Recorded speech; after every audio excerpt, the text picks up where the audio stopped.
Kenapa pergi haji? Kenapa pergi umrah? Kalau saya buat khusus tu, soalan pertama yang saya akan tanya, kenapa pergi? Kalau kata dah sampai masa, dah kota dah ada, duit dah cukup, masa semua dah ada, itu salah jawapan. Pergi sebab menyahut panggilan Allah. Labbaik Allahumma labbaik. Talbiyah itu. Kadang-kadang kalau dia tak ada duit pun, tapi sekiranya Allah nak dia datang, maka Allah adakan duit untuk dia melalui orang lain, macam-macam cara. Kalau dia tak ada masa, tuan, tapi Allah nak dia datang, maka Allah luangkan masa untuk dia. Seperti mana kita sekarang, kalau Allah tak nak kita datang, na'udzubillah min zalik, minta jauh lah, maka Allah tutup ruang dan peluang. Allah tutup masa dan tenaga dan harta, sehingga kita terperangkap tak boleh datang. Nampak? Tapi nak bagi tahunya, ini kemuncak ibadah rukun yang kalau balik pada haji itu kena graduate lah. Graduate. Graduate balik haji dia graduate sepatutnya. Dia dah complete pass. Rukun Islam yang 5 tu complete. Sebab tu orang ramai yang balik pada haji dia akan nampak satu perwatakan, penampilan, percakapan mesti berbeza daripada sebelumnya. Dan ramai orang juga kaitkan, aku belum bersedia nak pergi sebab belum bersedia nak berubah jadi baik. Macam-macam lah tanggapan yang silap kadang-kadang. Adapun sidang jemaah yang dimuliakan Allah SWT, kita sedang berada pada fasa grand finale. Grand finale itulah. Kalau dulu, sebulan yang dulu, kita menunggu kemuncak Lailatul Qadar. Itu kemuncak gilang gemilang Ramadan Al-Mubarak. Malamnya itu malam lebih baik daripada 1000 bulan. Kalau kita sekarang ni, kalau tengok kemuncak kepada syariat itu ialah haji. Sebab tu adanya wukuf, kemuncak juga. Dan Nabi kata, maupun hadis, tiada haji kalau tiada wukuf. Waqaf, wukuf ni apa? Waqaf, berhenti. Apa nak berhenti? Berhenti daripada ingat makhluk. Berhenti daripada berharap kepada makhluk. Berhenti daripada sentiasa tertagih dengan ganjaran dan harapan dan segala bentuk perbuatan yang datang pada makhluk ni. Berhenti. Dan arafa, kenal Allah. Apa yang kita nampak sekeliling hari ini, ada isteri, ada anak, ada duit, seluruhnya ada. Kerana sifat Allah yang maha ada. Itu saja. Sebab tu dalam kalimah talbiyah itu, labbaik Allahumma labbaik, labbaik la syarika lak labbaik.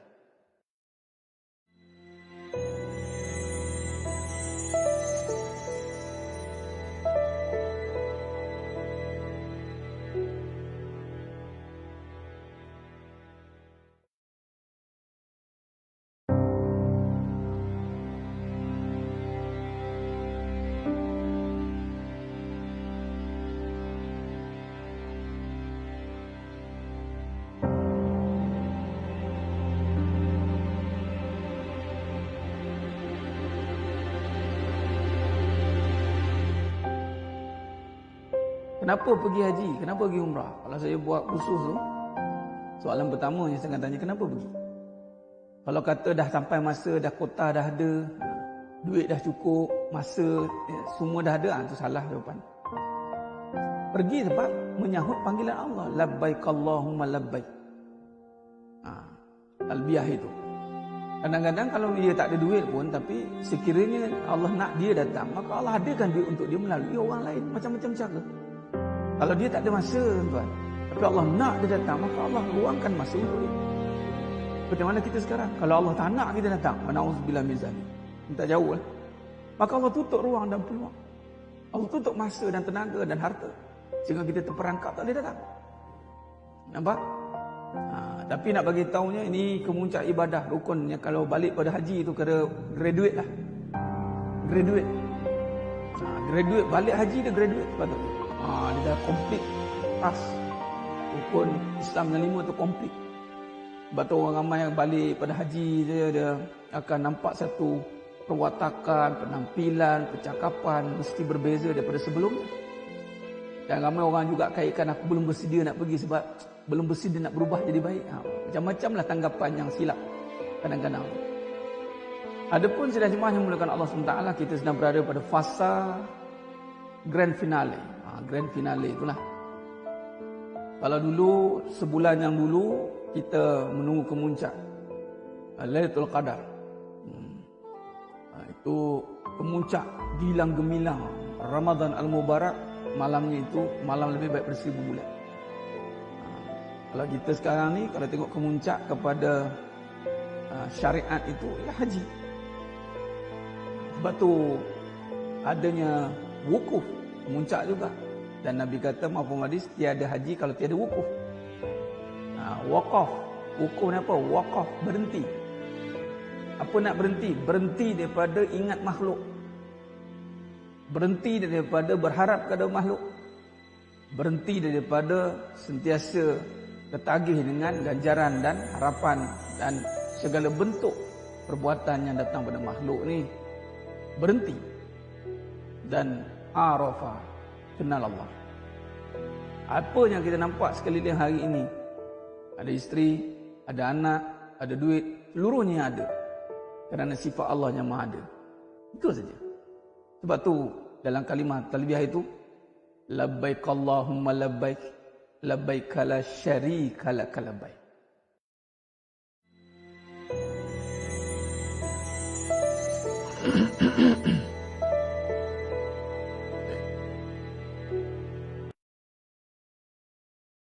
Assalamualaikum warahmatullahi wabarakatuh. Bismillahirrahmanirrahim. Innal hamdalillah nahmaduhu wa nasta'inuhu wa nastaghfiruh. Wa na'udzu billahi min syururi anfusina wa min sayyiati a'malina. May yahdihillahu fala mudilla lahu wa may yudlil fala hadiyalah. Asyhadu an la ilaha illallah wahdahu la syarika lah. Wa asyhadu anna Muhammadan abduhu wa rasuluh.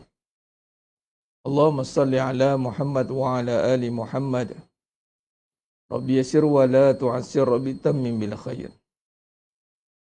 Rabbi shrah li sadri wa yassir li amri wahlul 'uqdatam min lisani yafqahu qawli. Allahumma aftah alaina hikmataka wa anshur alaina min khazain rahmatika ya arhamar rahimin. Wallahu allazi la ilaha illa huwa alimul ghaibi wa syahadah wa rahmanur rahim. Wallahu allazi la ilaha illa hu al-malikul quddusus salamul mu'minul muhaiminul azizul jabbarul mutakabbir. Subhanallahi amma yusyrikun. Wallahul khaliqul bari'ul musawwiru lahul asma'ul husna. Yusabbihu lahu ma fis samawati wal ardh wa huwal azizul hakim. Wala haula wala quwwata illa billahil aliyyil azim. Wala manja minallah illa ilai amma ba'du. Ayuhal mu'minun ittaqullah usikum wa iyaya bittaqwallah faqad fazal muttaqun. Sidang jemaah yang dimuliakan Allah Subhanahu wa taala, para penuntut akademik Raudhatul Furqan, muslimin muslimat, hadirin dan hadirat. Mudah-mudahan kita semua tergolong dalam golongan hamba-hambanya yang benar-benar bersyukur. Amin ya rabbal alamin. Alhamdulillah. Summa alhamdulillah ala kulli hal. Alhamdulillah ala kulli ni'mah. Pertama mula dan selama-lamanya merafakkan setinggi-tinggi syukur kehadrat Allah Azza wa Jalla di atas nikmat yang begitu banyak Allah berikan kepada kita hari ini. Terutamanya nikmat yang besar itu adalah nikmat iman. Dengan iman itu membezakan kita dengan manusia yang lainnya yang tidak beriman. Nikmat iman ni Allah ganjarkan nilai yang lebih besar daripada dunia dan seisinya, itulah syurga. Melalui apa yang ada pada kita hari ini, Allah berfirman dalam surah An-Nisa ayat 77, "Qul mata'ud dunya qalil." Katakan hal yang berkaitan dengan dunia itu semua kecil.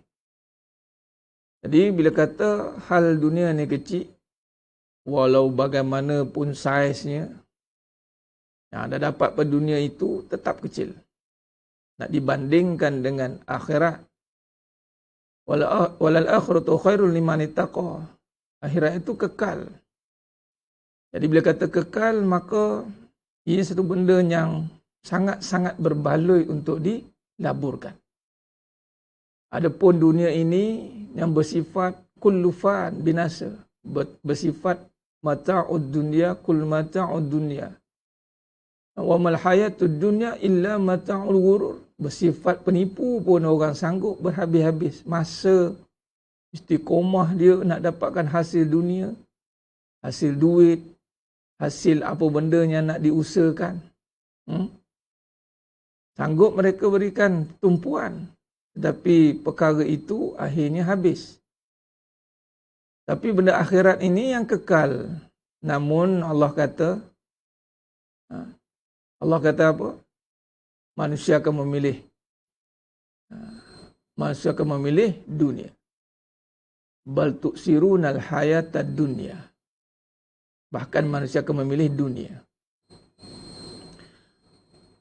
Adapun sidang jemaah yang muliakan Allah SWT, bersyukurlah Allah pilih kita duduk di dalam pengajian ini. Istiqomah. Beza ya. Lalu saya tekankan, saya ulang untuk niat sebagai penuntut. Ada orang tanya, Ustaz, apa bezanya? Apa bezanya duduk dalam pengajian?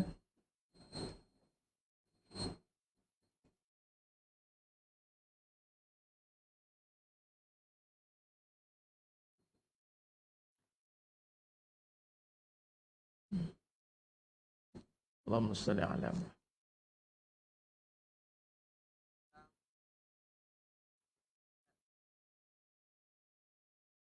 Allahumma salli ala Muhammad wa ala ali Muhammad.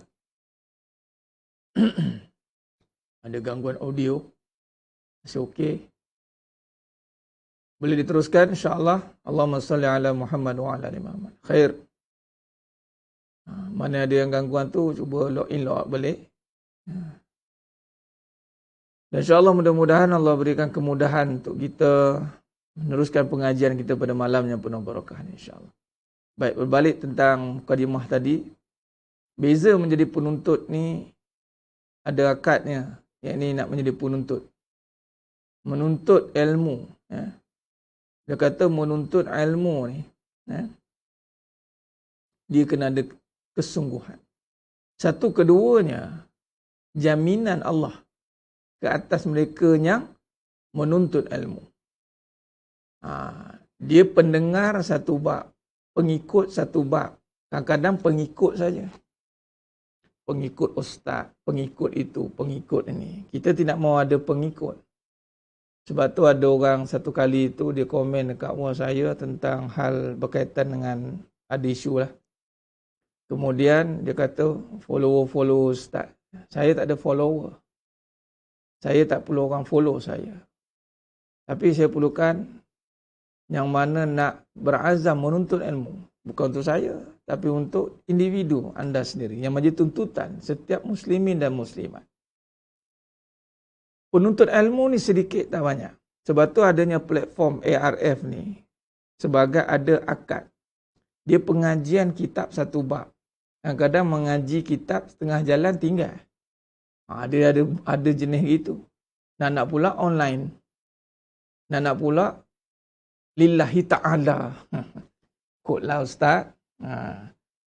Lalu inisiatif untuk menubuhkan ARF itu wujud apabila memikirkan. Pertamanya, apabila adanya platform itu, dia ada satu akad yang sahih, yang sharih, yang jelas. Dan segala apa yang anda berikan masa, tenaga, harta, itu sebagai penuntut ilmu. Bukan saja-saja nak bagi untuk saya ke, untuk dakwah ke satu bab lah kan. Kadang-kadang ada beza orang yang memberi masa tapi tidak menuntut. Bagi masa, mungkin bagi tenaga tapi dia bukan penuntut. Bagi duit, infak tapi bukan penuntut. Tapi kalau anda sebagai penuntut, dia punya levelnya lain. Seorang penuntut memberi masa untuk menuntut ilmu. Lain. Seorang penuntut memberi tenaganya untuk menuntut ilmu. Lain. Seorang penuntut memberi duit dan infak untuk menuntut ilmu. Lain tuan-tuan. Bukan sebab tu kenapa Ustaz ada setiap malam non-stop. Sebab penuntut ilmu itu menuntut tanpa kenal erti penat dan lelah. Itu nama penuntut. Kalaulah menuntut ilmu itu sebagai ibadah, maka kalau dikaitkan dengan ibadah solat itu tidak pernah berhenti, maka sesamalah menuntut ilmu tidak pernah berhenti. Kelas tidak boleh berhenti. Orang berhenti kelas ramai. Agak-agak satu tahap bosan dia berhenti. Itu biasa. Kalau datang kesedaran dia sebagai penuntut berbeza. Dia ada satu keazaman dia lain. Berapa ramai orang berhenti beramal? Ramai. Berhenti pada solat awal waktu, tak jadi awal waktu? Ramai. Jadi bila kata kita nak letakkan di sebagai ibadah, dia penuntut dia lain. Menuntut ibadah. Menuntut hasil lain. Aku tuntut janjimu. Dia lain, tuan-tuan. Jadi sebab itu saya jelaskan kepada semua. Beza. Dan sebenarnya tak jadi berat pun. Menuntut ni Allah akan ringankan seluruh kehidupan. Dan alhamdulillah. Mungkin anda boleh listkan nama-nama yang anda mengaji setiap hari bulan yang mendengar kuliah ni. Itu lebih dahsyat sebab banyak gurunya. Macam di masjid lah kan. 30 hari, 30 ustaz datang. Bayangkan, 30 guru mengajar seorang. Macam itulah, dia berguru 30 orang. Hebatlah tuan-tuan. Tapi dalam 30 itu, siapa yang dia betul-betul menuntut? Contoh, dari masjid. Dalam online ni, mana yang betul-betul menuntut? Menuntut ni ada akadnya. Ada akadnya. Sama ada, menuntut. Walaupun online, tapi akadnya ada. Akadnya seperti apa saya nak menuntut? Ataupun daftar ke. Menjadikan dia sebagai sebahagian daripada menuntut. Dan dia tak berhenti. Dan anda akan tengok hasilnya bagaimana. Satu jaminan yang luar biasa, tuan-tuan. Kadang-kadang kita nak mencari menyelesaikan masalah kehidupan ni. Satu je. Tunjukkan kesungguhan kita. Untuk benar-benar keluar daripada masalah kehidupan dengan jadilah seorang yang menuntut ilmu. Itu je. Bagi kehidupan perlukan ilmu. Tanpa ilmu tiadalah kehidupan. Ilmu apa? Ilmu kebenaran. Ilmu mengenal hakikat kehidupan. Mengaji tentang akidah. Pembersihan hati, tazkiyah. Kemudian fikihnya itu nak terjemahan amal. Jadi sedang jemaah yang mulakan Allah Ta'ala. Dan ia perlukan mujahadah. Sebab tu pasang surut silih berganti itu biasa. Tapi yang luar biasanya itu, dia bermujahadah sampai mati. Itu luar biasa. Mujahadahnya sama mati. Itulah penting. Penuntut ilmu tu penting, tu beza ya. Dan dengan ceramah online boleh follow lah mana-mana. Tak ada masalah. Tapi penuntut ilmu berbeza. Dia kena ada official, dia panggil akad dia ada. Itu pun tergerak nak mewujudkan. Kalau tiada lah. Kalau mengajar lah. Mendengar, mencari ilmu lah. Wajib mencari. Untuk keluar daripada kejahilan. Tapi yang dituntut itulah penuntut talib. Penuntut ilmu. Dia perlukan masa, tenaga dan harta. Dan semua itu digunakan untuk ilmu dan semua dibayar kembali oleh Allah SWT. Jadi sidang jemaah yang mulakan Allah SWT. Khair. InsyaAllah pada malam yang penuh barakah ini, kita akan melakukan kajian ilmu kita. Seperti biasa, kita sama-sama melazimi amalan. Ini bawah amalan. Amalan membaca surah Al-Hadid. Amalan pula cerita lain. Menuntut ilmu satu cerita lain. Dan ianya ilmu ni juga amalan juga. Tapi amalan hati. Daripada hati, kita keluarkan amalan zahir. Contoh, kita membaca surah Al-Hadid. Ini pun dengan hati, beriman. Al-Quran itu berkaitan dengan iman. Iman berkaitan dengan keyakinan, tiada keraguan. Jadi surah Al-Hadid adalah untuk menghilangkan segala keraguan, was-was. InsyaAllah. Mudah-mudahan dengan mengamalkan surah Al-Hadid ini, Allah cabut segala keraguan kita kepada janji-janji Allah. Itu masalah besar dalam hidup kita ni, ragu dengan janji Allah. Ragu dengan ancaman Allah SWT. Kalau ancaman manusia kita takut. Ancaman Allah kita boleh berfikir-fikir lagi. Walhal yang sebenar-benarnya adalah ancaman Allah. Selainnya itu adalah fata morgana. Tapi nak faham tu kena yakin. Nak yakin kena bersusah-susah lah untuk ilmu. Khair insyaAllah, mari kita sama-sama yang dah bersiap sedia tu boleh dapatkan. Boleh siap sedia dengan Quran masing-masing. dengan masah masing-masing, dengan tafsir masing-masing insya-Allah. Baik, mari kita mulakan dengan membaca umul kitab Al-Fatihah. A'udzu billahi minasy syaithanir rajim. Bismillahirrahmanirrahim. Alhamdulillahi rabbil alamin. Ar-Rahmanir Rahim. Maliki yaumiddin. Iyyaka na'budu wa iyyaka nasta'in. Ihdinas siratal mustaqim.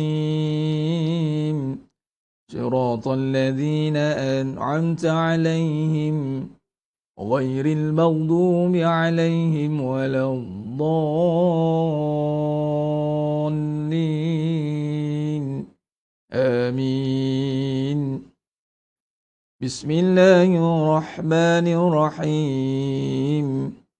Sabbaha lillahi ma fis samawati wal ard wa huwal azizul hakim.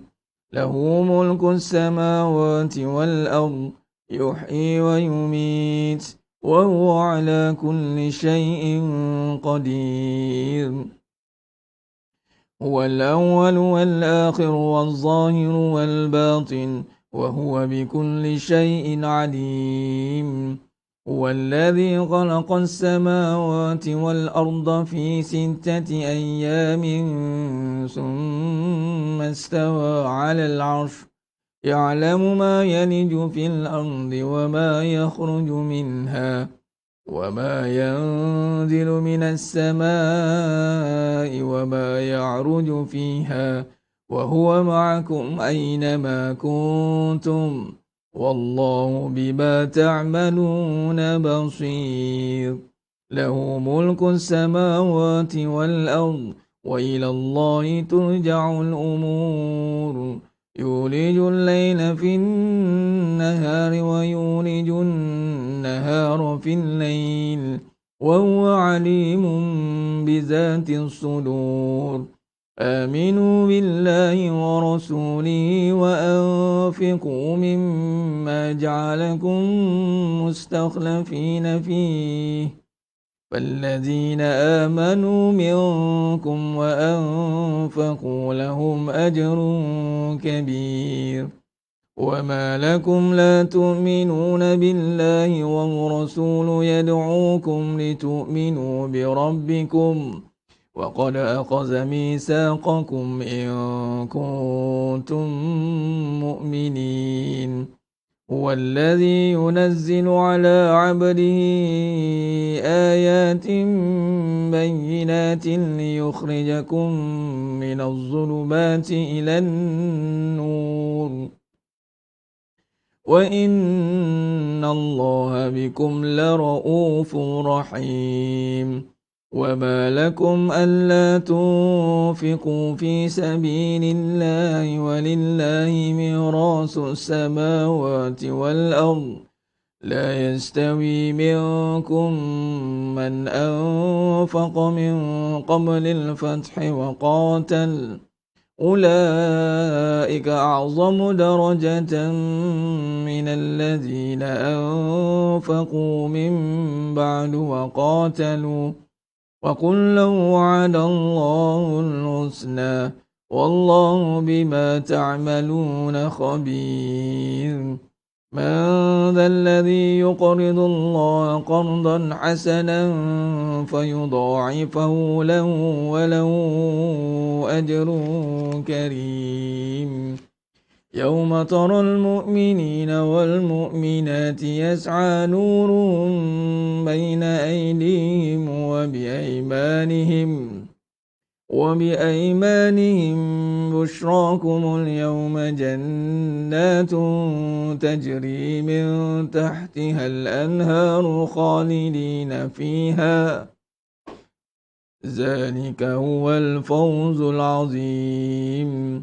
يوم يقول المنافقون والمنافقات للذين آمنوا انظرونا نقتبس من نوركم قيل ارجعوا وراءكم فالتمسوا نورا فضرب بينهم بسور له باب باطنه فيه رحمة وظاهره من قبله العذاب ينادونهم ألم نكن معكم قالوا بلى ولكنكم فتنتم أنفسكم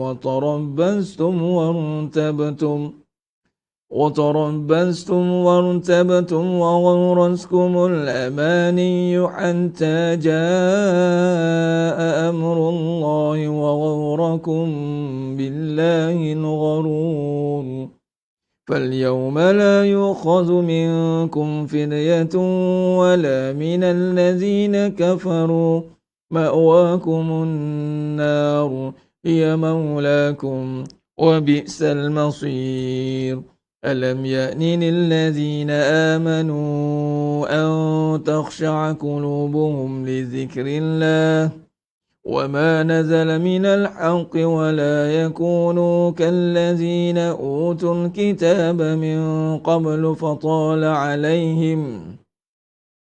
فطال عليهم الأمل فقست قلوبهم وكثير منهم فاسقون اعلموا أن الله يحيي الأرض بعد موتها قد بينا لكم الآيات لعلكم تعقلون إن المصدقين والمصدقات وأقرضوا الله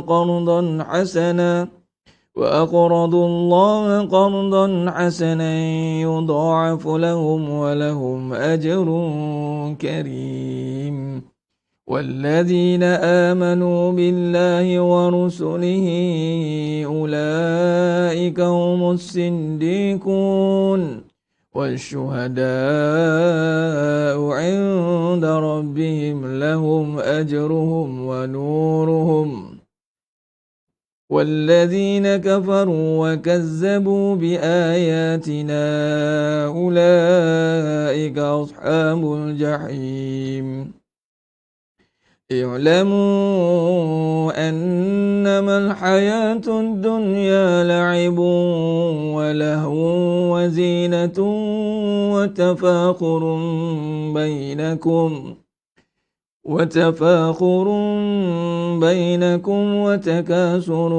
في الأموال والأولاد كمثل غيث عجب الكفار نباته ثم يهيج فتراه مصفرا ثم يكون حطاما وفي الآخرة عذاب شديد ومغفرة من الله ورضوان وما الحياة الدنيا إلا متاع الغرور سابقوا إلى مغفرة من ربكم وجنة عرضها كعرض السماء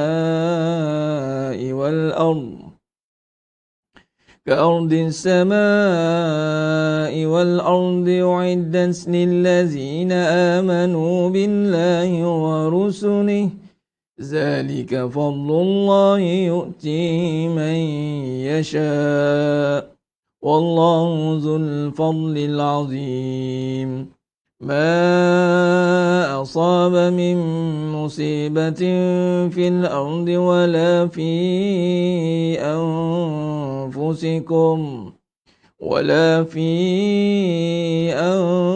أنفسكم إلا في كتاب من قبل أن نبرأها إن ذلك على الله يسير لكي لا تأسوا على ما فاتكم ولا تفرحوا بما آتاكم والله لا يحب كل مختال فخور الذين يبخلون ويأمرون الناس بالبخل ومن يتول فإن الله هو الغني الحميد لقد أرسلنا رسلنا بالبينات وأنزلنا معهم الكتاب والميزان ليقوم الناس بالقسط وأنزلنا الحديد فيه بأس شديد ومنافع للناس وليعلم الله من ينصره ورسله بالغيب إن الله قوي عزيز ولقد أرسلنا نوحا وإبراهيم وجعلنا في ذريتهما النبوة والكتاب فمنهم مهتد وكثير منهم فاسقون ثم قفينا على آثارهم برسلنا وقفينا بعيسى ابن مريم وآتيناه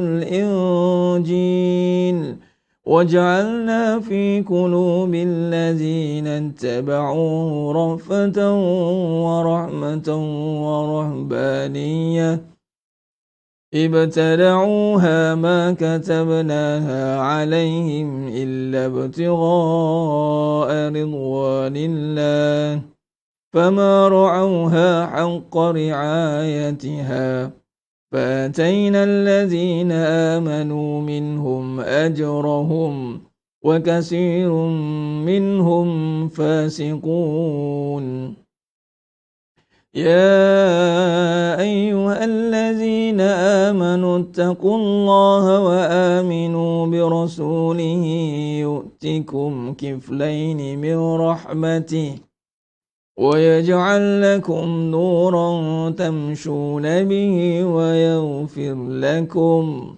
والله غفور رحيم لئلا يعلم أهل الكتاب ألا يقدرون على شيء من فضل الله وأن الفضل بيد الله يؤتيه من يشاء والله ذو الفضل العظيم صدق الله العظيم. Alhamdulillah, sudah jemaah yang muliakan Allah SWT. Selesai bacaan surah Al-Hadid sebentar tadi. Mudah-mudahan ia menjadi benteng kepada kita di akhir zaman ni daripada keraguan, benteng daripada keraguan. Betul lagi tajuk kita pada malam ni, mengurus keraguan. Antaranya adalah dengan cara kita mengisinya dengan keimanan, keyakinan. Ragu lawannya yakin. Ragu lawannya yakin. Bila kita hilangkan keraguan, bermaksud datanglah keyakinan. Ia tidak akan duduk kedua-duanya sekali. Sama ada kita ni ragu atau kita ni yakin. Dia tidak ada di antara kedua-duanya. Bermaksud, kalau ada kedua-duanya, tetap dia akan pergi pada keraguan. Dia akan lebih cenderung kepada perkara yang buruk. Contoh, halal dan haram. Tidak jelas hukumnya, kata Nabi SAW, panggil syubhah, tinggalkan. Kalau ragu-ragu kita buat, dia akan jatuh kepada haram. Ada itu, kaedah dia gitu. Jadi sidang jemaah yang muliakan Allah Subhanahu Wa Taala. Jadi bagaimana kita nak menguruskan keraguan dengan tajuknya lebih spesifiknya itu adalah jangan campur aduk dengan kebatilan. Itu kata kunci dia. Pertama kita tahu tentang apa itu keraguan. Dan tajuk yang sebelum ni pun ada saya sentuh tentang keraguan. Malah kalau kita buat ulang kaji, sidang jemaah yang muliakan Allah SWT. Kalau kita buat ulang kaji, keraguan itu adalah berkisar tentang perkara yang tidak nampak. Yang tak nampak. Bila tak nampak ataupun yang tak pasti. Walhal perkara itu kadang-kadang ada depan mata kita.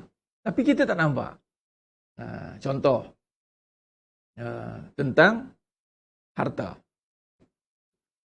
Bila harta, kita nampak harta, tapi kita masih ragu dengan kehabisannya, habis dia. Sehingga kita takut kadang-kadang untuk infak kita. Kita takut, tu datang penyakit tu, ragu tu, jadi terhalang dia untuk lakukan kebaikan. Duit ada, bukan tak ada, ada. Bila begitu, sebenarnya apa yang diragukan? Duit ada, kerja ada, bisnes ada. Ada je orang beli. Datang pergi. Jadi, kalau kita lihat, kalau takrif balik kepada keraguan itu, berkisar tentang apa yang dia tak nampak. Ya, sebenarnya, walaupun kasat mata, zahir pada pandangan mata ini, kita melihat duit.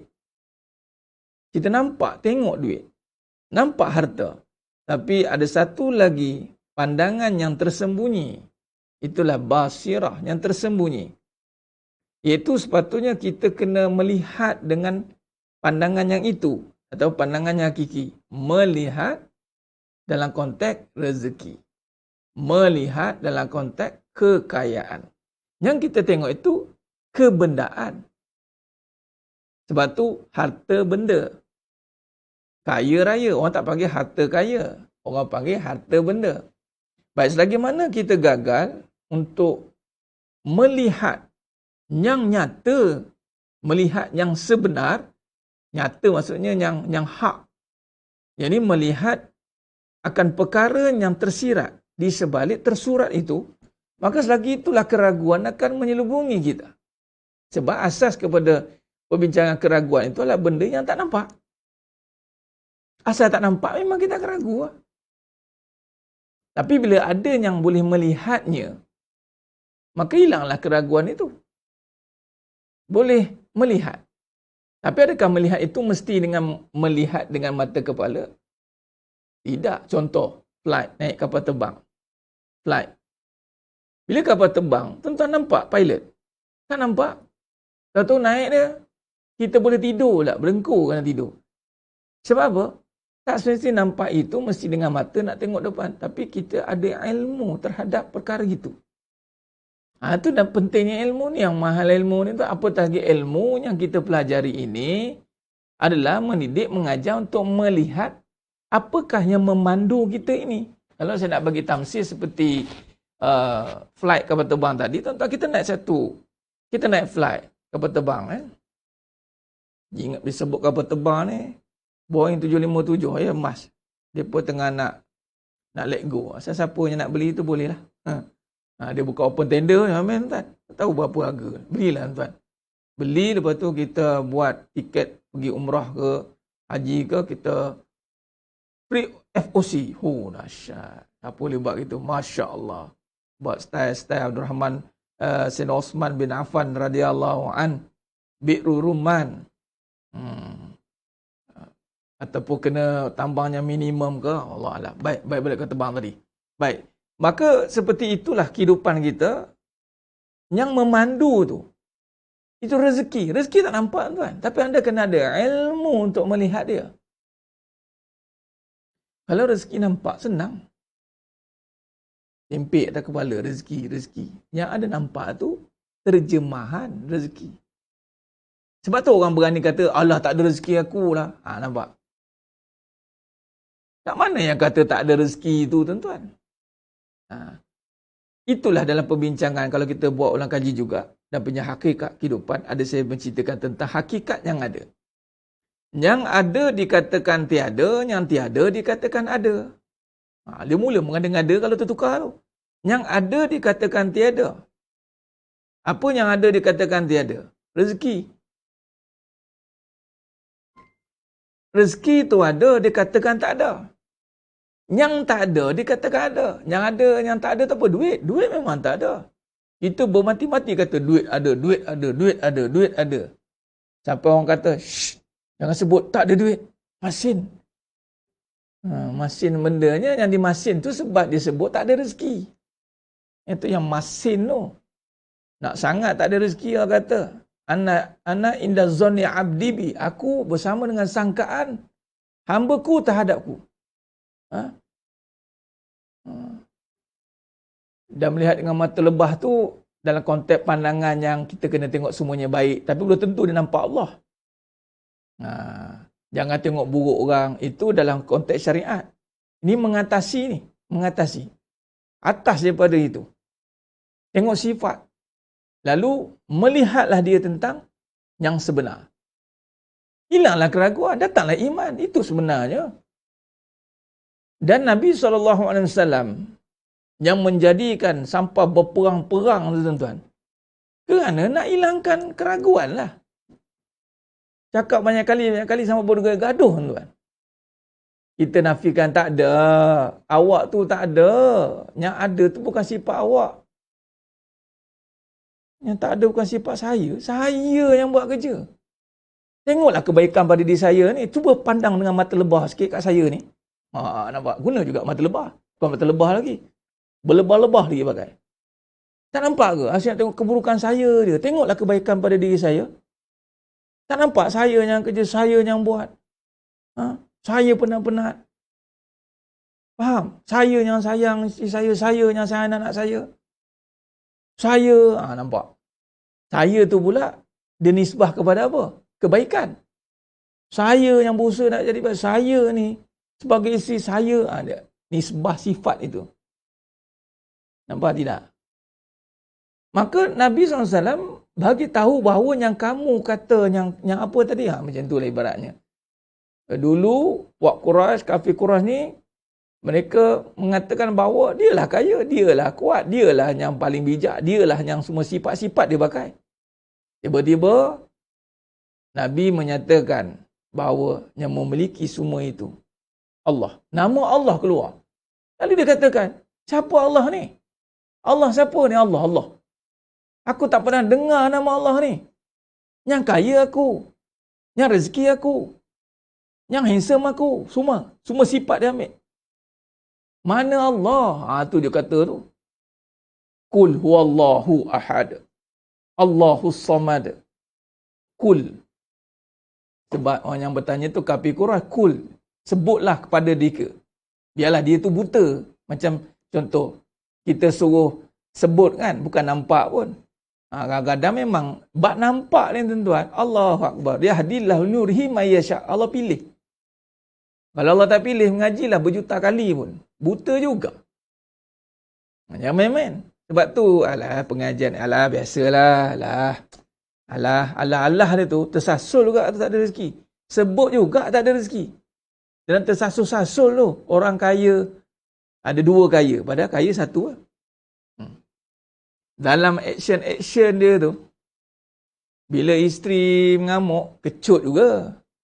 Hilanglah kasih sayang aku ni. Hilanglah kasih sayang ni. Nampak? Jangan main-main. Dalam dia action tu. Action lah. Sebab dia ingat dia serba tahu. Alah, beramalan ni kita beramal je lah. Nak buat macam mana. Tak payahlah cerita banyak ni. Panjang ni cerita apa. Beramal je lah. Dalam beramal pun, banyak keraguan masih ada bersarang dalam hati itu. Al-Quranul Karim. Furqan. Bainal haq wal batin. Furqan pembeza bainal haq wal batin. Antara hak dan batil. Tapi dia baca Quran, masih ada ragu. Kat mana? Maka dia bukan baca. Dia sebut Al-Quran. Maka datangnya ilmu itu nak menghancurkan segala keraguan.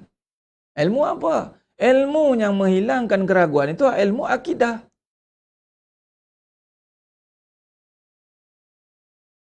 Orang mengata pada saya tahu Ustaz ilmu akidah. Masalahnya macam mana ni? Saya kena gangguan ni. Saya cakap, macam mana tahu akidah? Ada berperang tak? Ada tak menyatakan perang? Ada berperang dengan gangguan itu? Tak adalah pula.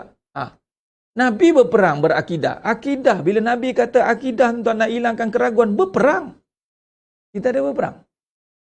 Berperang juga. Berperang nak mendapatkan benda. Berperang rumah tangga, bertikam lidah, bergaduh sana sini. Bukan berperang nak menundukkan hawa nafsu tu kata.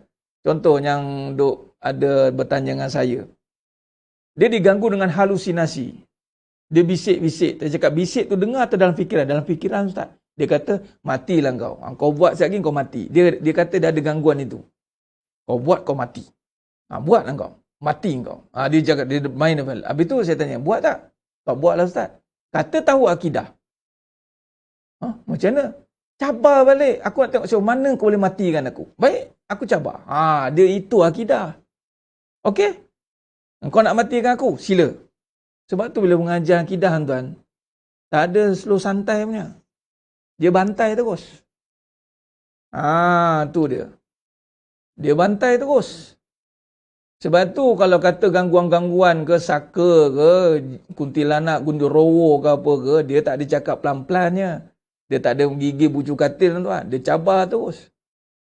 Itu dia. Ini yang berlaku ni lah, mengangkat pedang ni.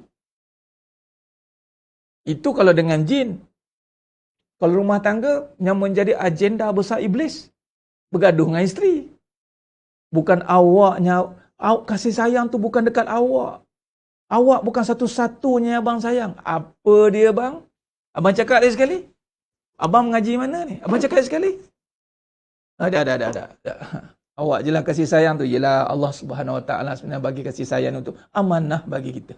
Terus. Tu lupa skrip. Dia nak menyatakan sayang tu bukan kamu satu-satunya. Sayang tu yang ada hanya Allah. Kamu adalah penterjemahan kepada sifat kasih sayang Allah. Bukan milik kamu, bukan kamu. Tapi bergaduh tuan-tuan. Bergaduh-gaduh yang rumah tangga tu takut diduakan lah. Ceritalah macam mana pun. Tak nak bertanggungjawab lagi lah. Cari redha isteri lah. Cakap lah macam mana alasan pun. Alasan yang paling besar adalah isteri tak sanggup diduakan kasih sayangnya. Berperanglah tengok. Tadi berperang dengan jin. Ni berperang dengan manusia berupa jin berupa manusia. Keluar perang dengan setan ni tuan-tuan. Apa? Mata-mata merah tengah angkat rambut, angkat pinggang mangkuk, campak semua boleh. Cakap lagi sekali ke tengok marah. Jigil-jigil mata. Apa abang cakap? Tengok tuan-tuan, saya cakap ni realiti. Cuba tengok asal isu ni je, parang. Abang cakap apa? Abang cakap apa? Kan keluar panggil setan tu. Kerjanya nak menghuru-harakan je. Ataupun dia buat style lembut, tapi abang tak sayang kat saya ke? Dia slow dah. Tu makam-makam santai dia. Itu allazi waswisu fi sudurina. Dia tiup dia. Nanti kalau tak ada saya, siapa nak uruskan abang? Abang yakin ke? Yang datang lagi seorang tu pandai jaga abang macam saya jaga. Slow dia cakap. Sambil tu dia picit-picit kaki suami dia. Abang ingat tau. Abang dengan saya lama. Sakit abang. Minum abang. Dia slow dia cakap. Saya yang jaga. Saya tak tahulah. Adik madu tu pandai jaga abang. Nanti kan, dia mula slow. Ada step macam tu. Halus je. Tapi dua-dua keakuan. Yang seorang lagi tu dah tak keruan. Keakuan yang tidak keruan. Dia kena sampuk terus. Buat tak berani. Itu tak makan tu baca ruqyah pun tak jadi. Jangan main-main tuan-tuan. Iblis ni, anda kena faham. Anda baca ruqyah apa pun dia tak heran. Try lah baca ruqyah kat Iblis. Iblis betulkan balik ayat kursi. Makras salah. Makras. Betulkan makras. Dia tak kira. Kadang tuan Ustaz, saya nak baca ayat Quran ni Ustaz, pasang radio, bukan radio MP3 okey tak? Lari tak jin? Kamu ingat macam tu ngalau setan? Ingat macam tu?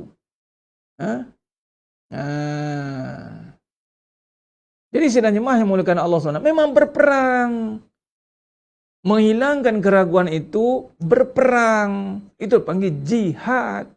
Bukan bergaduh, berperang. Nampak? Bila kata berperang, ini menjadi agenda besar. Agenda besar kepada iblis. Sekejap lagi saya akan baca hadis yang singgah sana iblis di atas laut itu. Tu dia. Ada. Subhanallah tuan.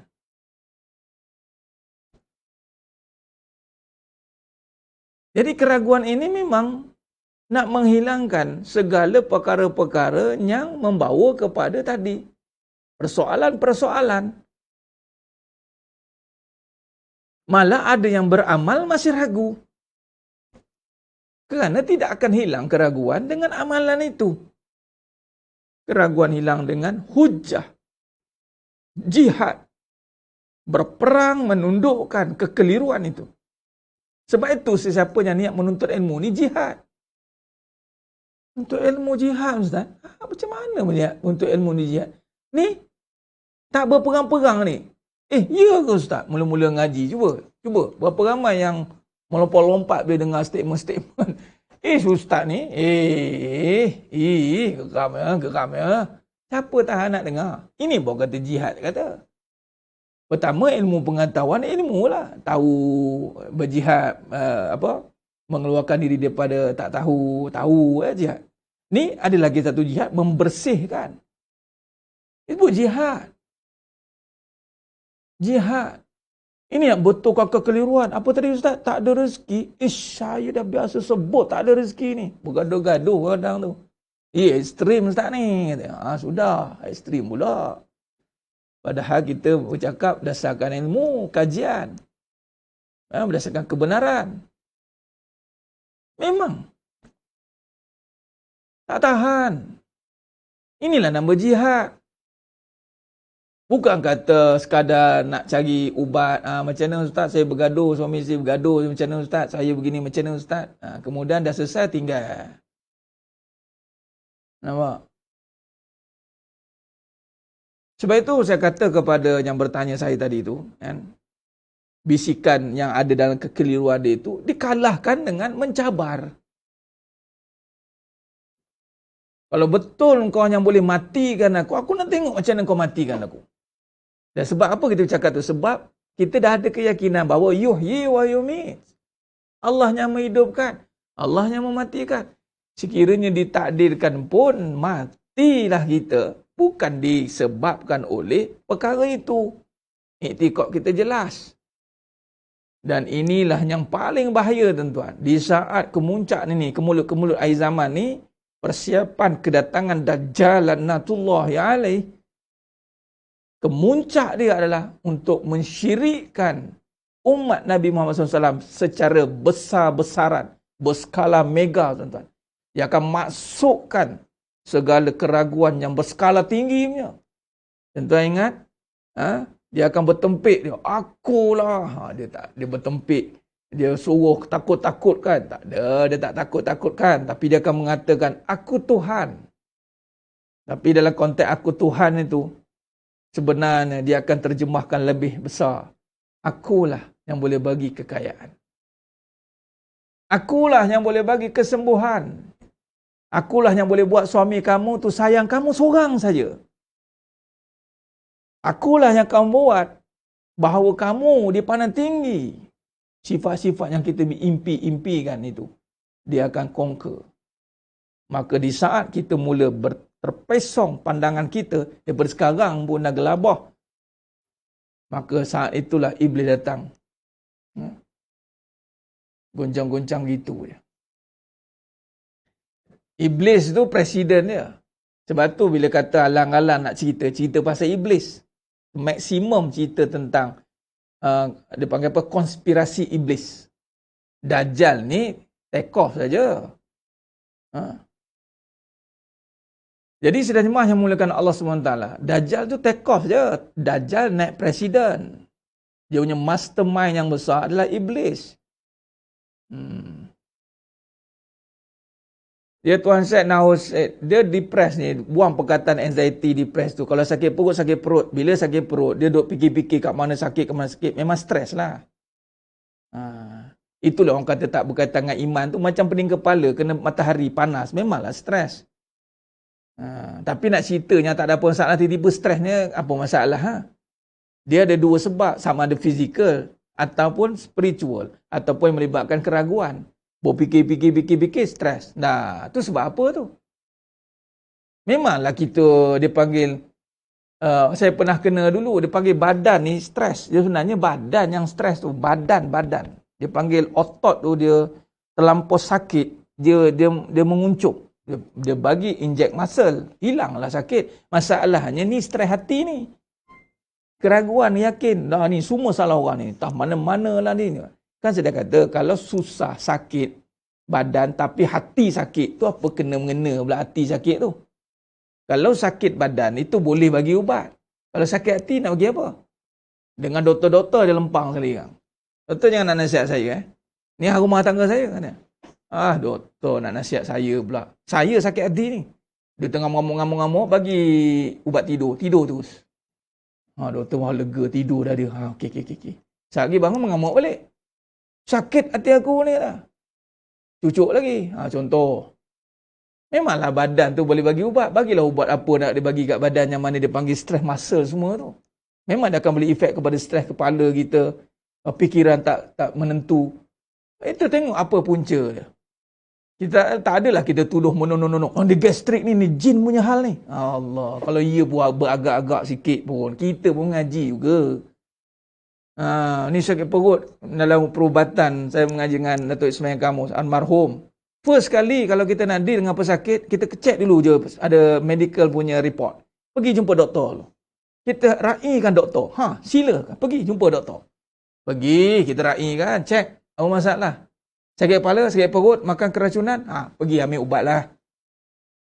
Tapi kena kita sampai tu dia cakap, yang sembuhkan Allah tau pakai ubat. Nampak? Kita bagi keyakinan. Kementerian Kesembuhan Manusia. Sampai Kementerian Kesihatan kita duk lakukan kesihatan, ubat-ubatan 1 tong dram, makanlah. Nak makan 1 tong dram. Tapi jangan sampai kita keliru siapa yang sembuhkan aku. Malah kadang-kadang siapa yang hanya meyakini tanpa makan ubat, tanpa. Boleh? Kita ambil kisah Nabi Musa AS dalam kitab Ihya Ulumuddin. Bagaimana Nabi Musa AS sakit gigi, tuan. Munajat kepada Allah, cari ubat tak jumpa. Munajat, Allah bagi wahyu, makan rumput.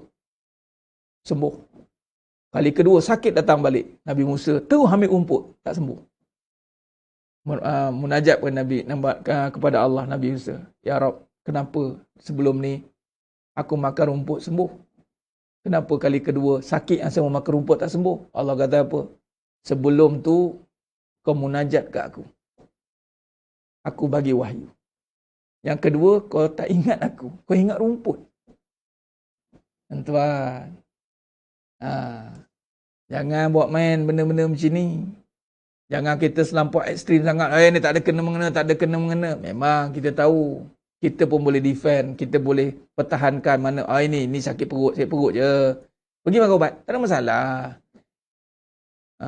Contoh macam mental tu. Mental ni tengoklah apa masalah dia, demam panas ke, tergantuk kepala ke, daripada memang ada genetik keturunan ke, kita boleh kaci lah. Tapi masalah tengah elok waras ni. Tengah elok waras dia zap kena mental. Okey, kaji kenapa? Apa sebab dia? Apa yang dia fikir sampai tahap macam tu? Ragulah tu. Keraguan melampau. Bila keraguan melampau, napas terganggu. Bila napas terganggu, komponen badan mesti terganggu. Contoh macam apa yang COVID berlaku ni, tuan. Kenapa kita beraya nak kena vaksin? Sebab bila kita napas kita tidak stable, maka dia akan pergi kepada sistem badan kita. Pendarahan, darah-darah kita itu masuk kuman. Bila masuk kuman itu masuk habis, dia akan shut down semua sistem. Sebab tu buat protection supaya tak masuk kat darah. Dia sekarang masuk kat napas. Tapi sebenarnya napas yang bahaya. Sebab tak ada ubat untuk bunuh kuman dalam napas. Nak ada alat pernapasan ada. Bunuh kuman dalam napas tak ada lagi. Mana ada. Kita boleh buat cecair, boleh buat pil, boleh buat gas. Boleh buat. Mana boleh tuan-tuan.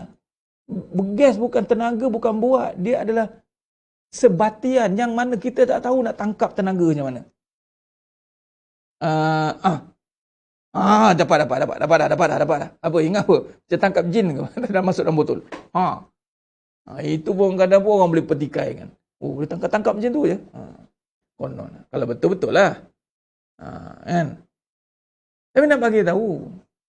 Bila pernafasan terganggu, maka terganggu semua sistem badan. Sebab tu semua penyakit, semua apa je dia, Antara nasihat doktor, lepas ni jangan sibuk-sibuk sangat je. Please. Jangan sibuk-sibuk, tenang-tenang ya.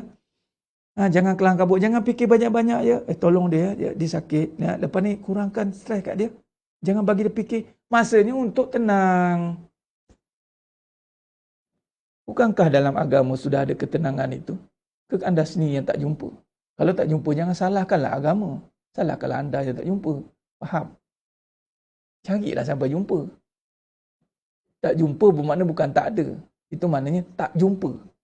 Faham? Bukan tak ada. Bila tak jumpa, cari ubat balik. Lala sekali, inject. Hai. Lega.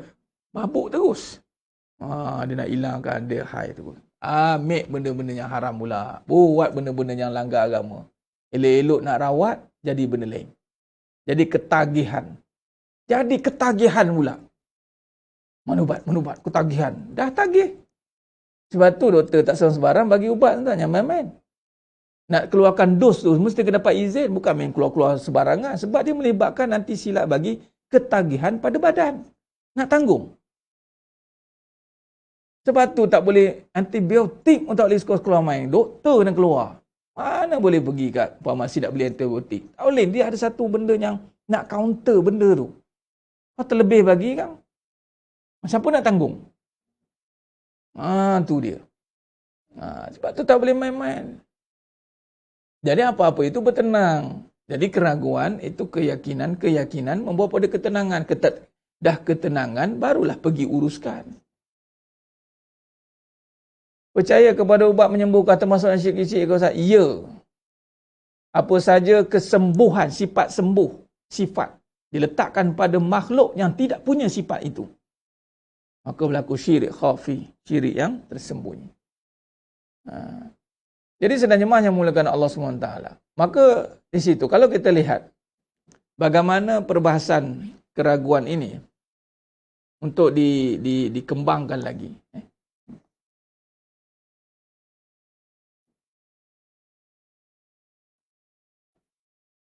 Gerak.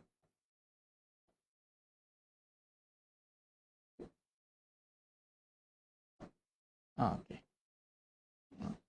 Jadi sebenarnya yang mulakan Allah Subhanahu Wa Taala. Baik. Mari kita kaji.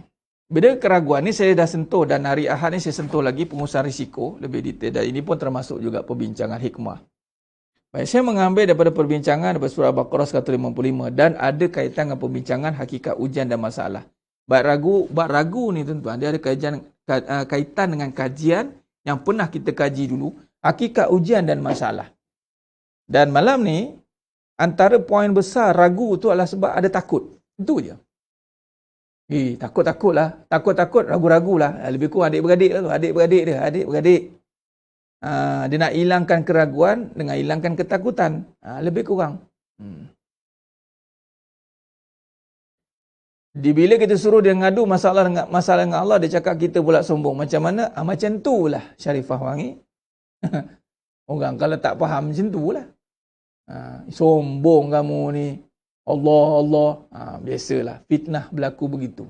Yang hak dikatakan yang batil dikatakan hak. Baik. Jadi sebenarnya Allah Ta'ala. Baik. Malam ni bukan ulang kaji. Malam ni pendetilan daripada perbincangan yang kita dah bincang sebelum ini. Ini bukan ulang kaji ni. Ini perbincangan untuk keraguan yang lebih terperinci. Baik. Bila keraguan, bila tak nampak, maka ketakutan ada. Kenapa kita takut? Sebab kita ragu dan sebab tak nampak. Kalau kita tulis balik, takut yang wujud apabila datang tadi ragu. Ragu ni sebab tak ada ilmu lah. Tak ada ilmu ni apa? Tak ilmu sebab dia tak nampak. Dia tak nampak. Nampak ni maksud dengan ilmu lah, kefahaman. Bila dia tak nampak, maka datang ragu. Ragu tu dibiarkan, dia jadi takut. Oh gitu ya Ustaz? Iya. Bila takut ini dibiarkan, datanglah lagi sifat-sifat lain. Dan Ustaz, takut, ragu ni sebenarnya duduk kat mana? Okey. Pada peringkat kalau berkaitan dengan keadaan kehidupan, itu pada perasaan.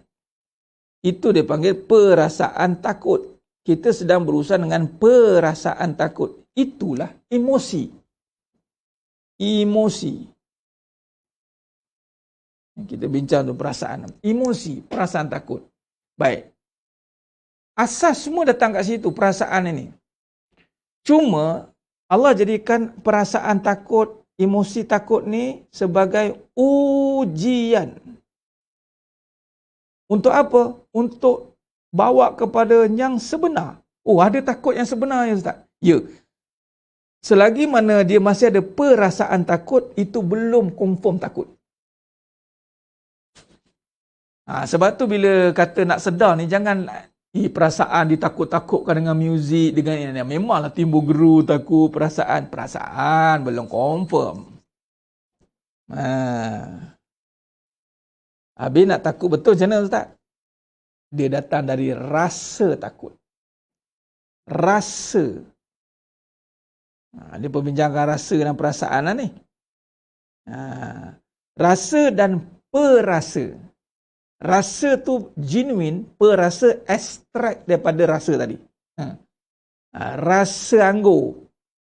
Perasa anggur. Ada anggur tidak? Tak ada.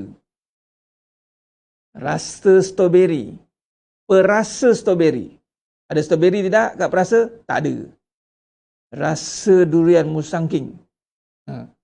Perasa durian musangking. Ada duriannya tidak? Tak ada. Rasa macam lah Ustaz.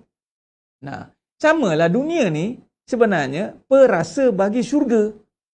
Rasa sebenar syurga. Perasa tu, contoh nikmat. Ini perasaan ni. Memang. Sebab dunia ni nafsu. Perasa je semua. Sebab rasa sebenar bukan kat dunia. Contoh sakit. Sakit sebenar bukan dunia. Akhirat. Seronok sebenar bukan dunia. Syurga. Kalaulah siapa yang mengetahui, Allah kata. Tak nak ambil tahu, sibuk nak uruskan takut. Dia nak lari pada ketakutan dengan kebendaan. Bukan dengan kebenaran. Dia nak hilangkan ketakutan dengan kebendaan. Sebab apa? Sebab ada faktor-faktor yang mempengaruhi ketakutan dia itu. Memang Allah jadikan contoh lapar. Satu. Perasaan takut. Memang takut lapar. Tak ada makan. Lapar ni bercerita tentang kehidupan dunia. Lapar ni dia detail lagi tuan-tuan. Kahwin pun sama. Apa saja yang diperlukan oleh adat kehidupan. Apa? Kahwin, apa lagi? Kerja, pekerjaan. Allah uji perasaan itu dia ada dua. Lumrah dan hakikat. Lumrah takut yang adat, takut yang hakikat. Ni kena pecah ni. Yang aku ragu ni apa sebenarnya? Aku takut apa sebenarnya? Sebenarnya bila dengan ilmu, kita boleh faham takut apa. Nampak? Okey, baik. Bila kata lapar, memang Allah uji. وَلَنَبْلُوَنَّكُمْ بِشَيْءٍ مِّنَ الْخَوْفِ. Dan sungguh kami berikan cobaan kepadamu dengan sedikit ketakutan. Maksudnya perasaan. وَالْجُوعِ. Ini lapar. وَنَقَسِمْ مِنَ الْأَمْوَالِ وَالْأَنْفُسِ. Kurang harta. Ni, melibatkan segala usaha ni. Ni yang kita tengah hadapi sekarang ni. Semua usaha tak menjadi. Habislah aku dah lama-lama aku usahakan 30 tahun. Tutup. Menyebabkan harta makin berkurang. وَالْجُوعِ وَنَقَسِمْ مِنَ الْأَمْوَالِ وَالْأَنْفُسِ. Kematian jiwa. Ya Allah. Inna lillahi wa inna ilaihi raji'un. Ini kematian jiwa ni mati. Kematian. Yang ni bercerita tentang putus harapan. Ada je punya cerita dia tentang di sebalik ni, ibrahnya bila tengok dengan kajian kebenaran. Dia ada sudut pandang dia. Kalau kita kaji pada keadaan surface-nya begitu. Tapi bila kita kaji secara lebih menyeluruh, dia akan nampak kematian atau jiwa. Kadang-kadang dia tak bunuh dia tak mati lagi, tapi dia putus harapan. Mati. Lala sekali mati juga. Dia give up. Down. Aduh, down. Dia give up. Hilang punca pendapatan. Wal ju'ana qasim minal amwali wal anfusi was samarat. Tuan-tuan, agak-agak cuba tengok sebelum kita tengok yang sebelah ni kan. Kalau kita tutupnya sebelah wabasyiri sabirin tu, okey, saya nak buatkan satu keadaan begini tuan-tuan. Anda solat, anda mengaji, anda buat semua, tapi anda sedang lapar, anda sedang duit tak ada, lepas tu harapan putus harapan, lepas tu punca pendapatan tak ada. Okey, sekarang ni apa yang anda akan hadapi sekarang ni? Sebab tu jangan terkejut, orang akan lekeh kata, alah beramal berapa jadi. Memang. Sebab anda beramal tapi anda tak selesaikan kefahaman. Sebab penyelesaian kepada keraguan ni terang-terang Allah kata apa? Wabasyiris sabirin, kabarkan berita gembira bagi orang yang sabar. Sabar ni bukan nampak. Sabar tak nampak tuan-tuan. Sabar bukannya seketul bulat datang. Sabar ni bukan kena sujud. Sabar ni bukan kena takbir. Sabar ni adalah satu sifat yang menyeluruh. Maka kata Nabi SAW, dalam satu riwayat maupun hadis, Nabi lalu, dalam riwayat itu, Nabi lalu melihat ada seorang perempuan yang sedang menangisi kematian anaknya. Lalu Nabi kata, takutlah kamu kepada Allah. Bersabarlah kamu. Lepas tu perempuan ni tak kenal siapa itu. Lalu perempuan dia kata, kau tidak merasa, apa yang aku rasa? Dia cakap gitu. Dia ceramah Nabi. Kemudian ada yang sahabat lalu kat situ kata, kau tahu siapa? Itulah Rasulullah. Kelang kabut pergi cari Rasulullah balik. Dia kata, minta maaf tuan, saya tak kenal tuan Rasulullah. Sekarang aku dah sabar. Nabi kata apa? Sabar itu adalah di saat pertama kena ujian. Hentaman pertama. Pum. Bukan dah lepas tu, sabar jemaah. Aku tak sabar. Dah habis rumah tangga, dah rumah tu dah macam gempa bumi lah. Lepas tu baru, okey aku sabar. Itu tak sabar. Sabar ni first kena tu. First kena impact tu. Dia terus wabasyiris sabirin. Dia sabar. Apakah orang sabar ini? Apa definisi orang sabar? Allah jawab pada surah ayat seterusnya 156. Apa dia? Allazina idza asabathum musibah qalu inna lillahi wa inna ilaihi raji'un. Kalimah istirja. Tuan-tuan, Allah SWT sedang jemaah yang Allah tak ajar kita, Nabi tak ajar kita, kalau susah, kalau ragu, cakap bukan-bukan. Tak ada nak komen bukan-bukan, nak cakap bukan-bukan. Tak ada tuan-tuan. Maksimum cakap, innalillah. Tak suka macam mana, sebab musibah ni dikaitkan, kata dalam kitab Tafsir Ibn Katsir ni mengatakan, benda yang kamu tidak selesa kena. Ni ragu tadi tak selesa kan.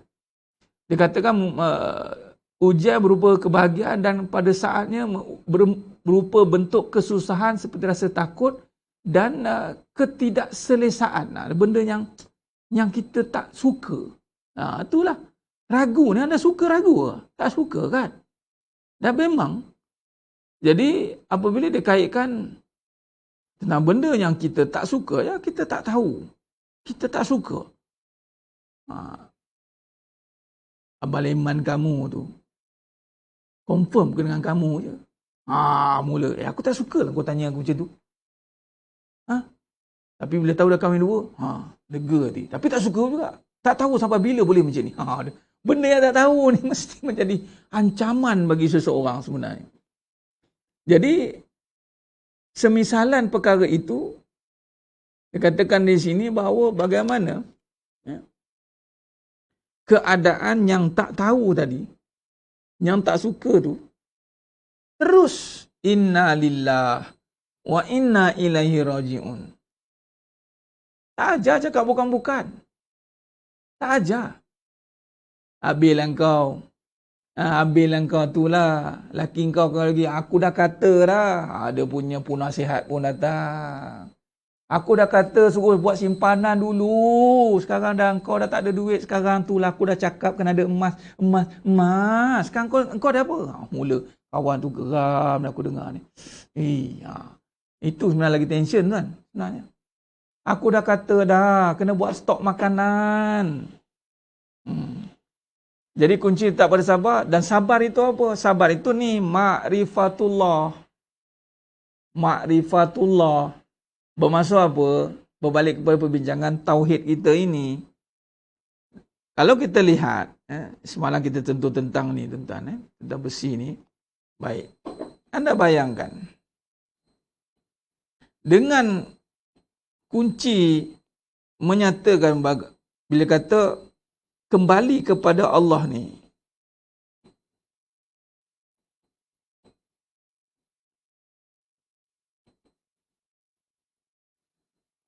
Ianya adalah satu ungkapan yang dipanggil secara konklusinya segala kita ragu tadi ibarat kita nampak pilot. Nampak pilot dah. Siapa bawa kereta terbang ni? Nampak. Okey, hilang. Contoh tadi, lapar. Okey, lapar ni bab makan. Memanglah anda kena cari makan, dah lapar. Memanglah kena cari makan. Tapi jangan takut tentang makan ni. Berkisah tentang apa? Rezeki. Oh, nampak pilotnya. Nampak pilot. Kembalikan. Sesungguhnya, bila tak ada makan, ya Allah, aku tak ada makan ni. Inna lillah. Sesungguhnya rezeki ni datang daripada Allah. Kembali kepada Allah. Sebutlah apa point dia. Bukan sabar je lah. Sabar je lah. Jangan. Sabar bukan. Anda kena ingat. Kalimah ni asma' ni. Allah. Nanti saya akan ada perbincangan tentang penghayatan tentang asma' pula. Sabur ni. Yang ke-99 tuan-tuan. Okey. Sekarang soalan. Setelah ke-99. Menunjukkan anda ni siapa? Orang yang makrifat, tuan-tuan. Bukan baru-baru nak kenal Allah sebenarnya. Anda ni dah pakar nak kaitkan dengan kementerian apa? Contoh, sekarang ni sihat. Allah uji dengan sakit. Betul? Walaupun orang kait dengan konspirasi. Tak kira lah konspirasi ke apa ke. Yang bagi jadi, yang bagi izin, Allah. Cukup kita perang kat situ. Jadi sihat sakit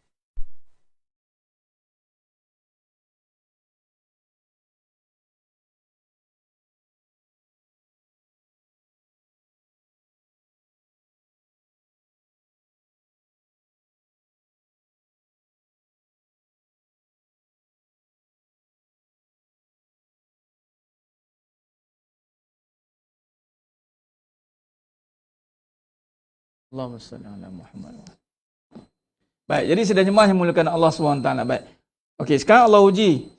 Sekarang ni dua-dua ni ujian. Sebab apa dua-dua ni ujian? Sebab bila kita sihat, kita ragu. Betul tak kita sihat, kita ragu? Betul, sebab kita akan berhadapan dengan sakit. Sebab kita tak tahu kita sihat sampai bila. Kita tak tahu. Sebab tu orang banyak, dia bersenam, dia jaga kesihatan. Sebab dia ragu dia akan sakit. Okey, baik. Dan itulah ujian. Ujian ini adalah benda yang menjadi keraguan. Kita resah. Faham? Okey, baik. Jadi sekarang ni, apa yang nak dikembalikan kepada Allah? Bila kita nak istirja itu, inna lillah. Inna lillah ni, okey. Kalau sakit sihat, kita nampak pada manusia. Makan kita nampak pada orang. Sebab tu orang kata, habis aku lapar ni, nasi nak minta kat Allah ke? Setengah orang, dia bahan macam tu. Macam tadilah. Susah-susah nak minta kat Allah apa benda. Sebab tu kita pun kena ada ilmu bercakap. Memanglah sakit. Kalau dah sakit, kau nak sihat, kau pergilah KKM. Betul lah tu. Siapa marah? Tak marah. Pergi. Duduk kat situ. Tak ada masalah. Tak halang pun. Itu namanya Kementerian Kesihatan Malaysia. Kementerian Kesihatan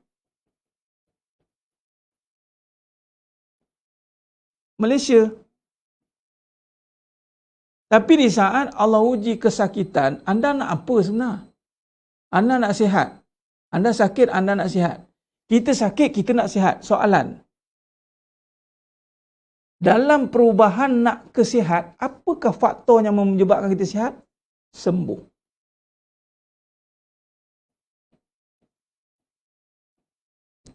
Jadi ini nama Allah sesungguhnya inna lillah.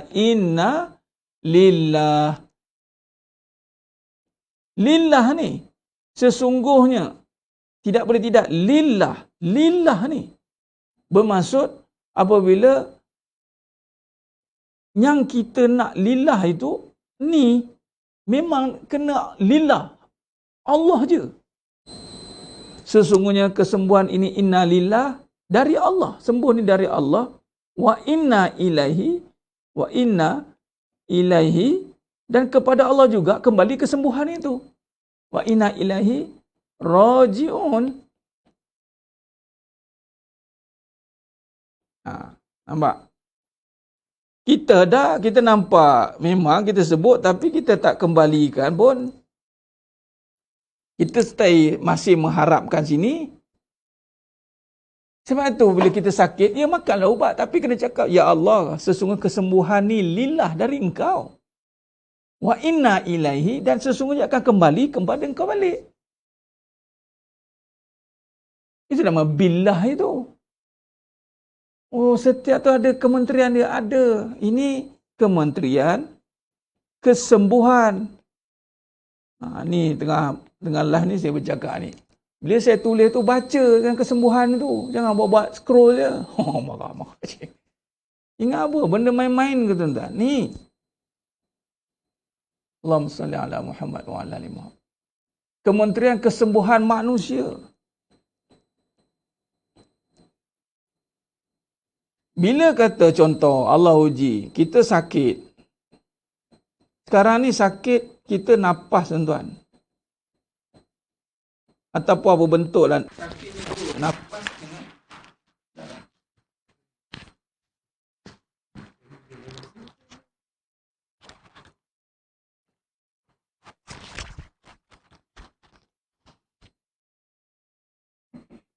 Allahumma salli ala Muhammad wa ala ali Muhammad. Baik, jadi sidang jemaah yang muliakan Allah SWT. Baik. Sakit ni daripada nafas dengan darah. Inilah medium, dia bagi ayatnya medium penyakit. Pembawa penyakit ini ada dua medium. Sekarang ni kita sedang diuji high level punya tuan-tuan. Medium yang membawanya nafas. High level penyakit. Samalah dengan kanser. Cuma kanser dia tidak pandemik, dia tidak merebak, dia tidak berjangkit. Itu satunya. Macam COVID ni berjangkit. Tapi kalau kanser dia sama juga melalui nafas tu dia punya toksik daripada badan itu dah makan darah, dia dah tangkap kat darah. Ini apa yang saya diperjelaskan oleh Beacon Hospital dulu. Kita cakap, kita cari ilmu juga. Nampak? Jadi, baik, sekarang ni kita nak cari sembuh. Kalau cari ubat, silakanlah nak cari ubat. Ubat untuk darah, ubat untuk napas. Tapi setakat ni, bab napas tak ada ubat lagi. Yang ada sekarang, rawat darah. Semua rawat darah ni. Supaya penyakit ni tak masuk kat darah.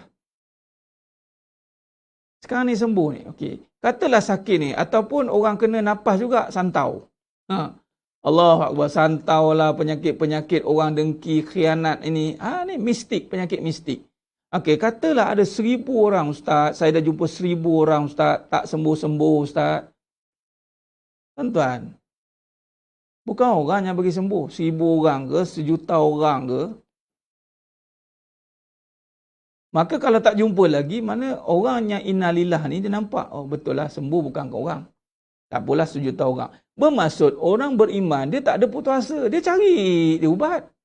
Tapi dia harap sembuh pada tetap yang satu. Itu je kata begini. Dalam konsep rezeki, punca rezeki satu, punca pendapatan beribu. Jaga yang satu, yang beribu pun beribu diserbu. Samalah punca sembuh satu. Punca kesihatan beribu. Lepas tu macam-macam negara offer vaksin tu, vaksin ni, vaksin. Kau pandailah. Kita pun tak marah. Kita pun tak marah. Pergilah kaji. Tapi janganlah nafikan kesembuhan itu dari Allah. Ini yang akan berperang ni. Sampai tahap nak menafikan sembuh tu dari Allah, kenapa pula? Dan sembuh ni adakah duduk saja? Tak. Dia kena ada usaha untuk mohon kesembuhan. Pertamanya juga adalah usaha ikhtiar. Termasuklah ikhtiar ni. Ini pun Allah nak tengok juga. Kamu jumpa orang yang pertama, aku nak tengok. Jumpa orang kedua, aku nak tengok. Muka pun ketat. Muka ketat. Dia tak sembuh-sembuh ustaz. Ustaz tu baca ayat, tak power ustaz tu kot. Cari ustaz lain. Ustaz ni tak power. Nak cari ustaz power. Ni jumpa ustaz power lah. Jadi betul dia buat ustaz. Alhamdulillah lah. Sebut juga Alhamdulillah. Dia cari ustaz power. Walaupun memang ada kesan dia kepada ustaz yang memang benar-benar menjiwai dan setiap perubatan itu, tapi anda kena ada iktikad yang benar. 1,000 orang ke 1,000 orang, ataupun Allah buat jumpa seorang terus sembuh. Tetap mengatakan Allah bagi sembuh. Jadi maksudnya anda dah kena lega dulu dah kat sini. Anda dah kena yakin dah, bukan sembuh tak? Sembuh, boleh sembuh ke ustaz? Boleh sembuh ke? I macam ada dos yang lagi tinggi tak? Tengok, ni kawan saya dah doktor. Dia kata apa ustaz? Patient, ada 2 patient katanya kat klinik dia lah. Seorang patient ni high profile. Bila masuk-masuk jumpa doktor, dok, bagi high dose punya dok. Antibiotik yang paling kuatnya. Bayar mahal tuan. Tak sembuh-sembuh. Doktor kawan saya cakap. Yang kedua ni keluarga biasa je. Low profile, marhain. Dok bolehlah, tak kisahlah ubat mana pun, yang penting boleh, ialah yang boleh. Merendah dia. Bagi ubat, ialah ikut dia punya bajet, bagi ubat biasa. Sembuh tuan-tuan. Kadang ni, kita ni patut kena lega dulu, yakin dulu sembuh, baru ikhtiar. Ini tidak. Allah bagi sembuh, tapi yakin tak Allah sembuh? Itu ayat ada. Kita boleh sebut Allah bagi sembuh, Allah bagi sembuh. Soal yakin tak?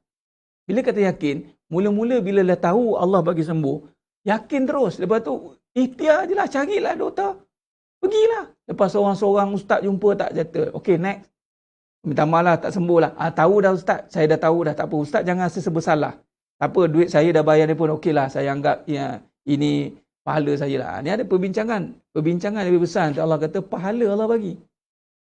Usaha kita jumpa seorang doktor, seorang ustaz. Keluar duit, keluar ini. Semua pahala. Tak ada dia kata, dah macam-macam. Dunia udah macam-macam mencuba. Tak tahulah jadi. Kalau yang pakar pula, sebenarnya kita kena, okey. Tak macam ni, dia ubat ni. Tak, dia ubat ni. Tak, dia tengok ustaz juga. Jadi pakar lah pula. Pakar penilai antarabangsa. Saya dah jumpa ustaz lah, macam-macam karakter. Ada seorang ustaz. Cara duduk, saya tahu ustaz tak betul dah. Cara duduk tahu dah. Lomba. Macam tu pula Allah uji. Dah masak sangatlah ustaz. Saya ni nipulah kadang-kadang ni. Ustaz ni nak ambil kesempatan je. Pula. Ingatkan kita dia ngaji faham dah. Tak faham lah tu. Patutnya tak kisah. Tak sembuh. Tak faham lah ustaz. Memanglah tak sembuh. Tak apa. Tapi saya yakin lah sembuh. Sebab sembuh tetap pada Allah. Saya yakin. Okey, next. Seorang ustaz ni rawat. Hampir habis rawat, tak boleh. Next, tukar. Tukar ustaz yang kedua. Next. Tukar ustaz yang ketiga. Next. Tuan senyum dia walaupun tak selesai masalah anak ni. Memanglah bukan ustaz yang selesaikan masalah anak saya. Sebab tu saya okey. Kalau ustaz kata buat-buat tak jadi pun saya okey. Kalau jadi pun saya okey. Kenapa pula? Sebab bila jadi saya dah tahu dah Allah yang sembuhkan. Ni ustaz tu. Saya nak tazkirah lebih-lebih lah. Ini kadang-kadang menyakit satu bab, nak betulkan semangat satu bab, nak betulkan faham satu bab, nak betulkan akidah satu bab. Allahu Akbar. Ini belum cerita tentang, ni baru sakit tuan-tuan. Rezeki satu bab lagi. Kasih sayang satu. Dah macam-macam saya buat kat suami saya, Ustaz. Nampak? 1001 tips. Dah SSSS dah. Tak sayang-sayang juga. Tahulah saya. Inilah lelaki. Mula-mula dulu sukalah. Lepas dah tu, itu yang dia faham. Macam-macam. Yakin ini adalah proses mengenal. Saya tulis simpulkan. Tawakal, proses penterjemahan. Dia panggil apa? Menyerahkan. Anda dah kenal, tolong serahkan apa yang anda kenal tadi. Itu tawakal tu next proses. Proses yakin adalah proses mengenal. Tawakal adalah proses menyatakan apa yang anda kenal. Kalau anda kenal Allah, tunjukkan. Serahkan urusan rezeki pada Allah. Itu tawakal. Habis Ustaz, tak usaha ke? Tu. Janganlah cakap macam tu. Cerita panjang-panjang ni ada ke suruh tak usaha? Kena betul juga. Lepas dah tawakal dah serah, kita apa tugas kita? Doa. Kemudian usahalah. Takut benar tak usaha ni tu usaha ada. Masalahnya buat usaha tak payah ajar, semua orang buat. Yang 3 atas ni tak buat. Doa bukan doa sebut, bukan doa. Adab tak ada, apa tak ada. Yakin dengan doa, yakin dengan usaha. Patutnya usaha dengan yakin. Inilah yang tadi 1,000,000 kali tu. Orang beriman, orang yang bertawakal, orang yang yakin, dia tidak akan berhenti berusaha. Kerana usaha yang dia buat, menterjemahkan tawakal dan yakin dia. Itu bezanya perbahasan bagi orang yang faham. Ada orang, habis tu tak usahalah ya Ustaz. Kalau kita yakin, serah je pada Allah ya Ustaz. Ada pula bahan. Ya Allah. Nak bagi memaham dengan tu, kadang tu proses. Sebenarnya usaha ni sepatutnya terjemahan keyakinan dan tawakal dan doa anda.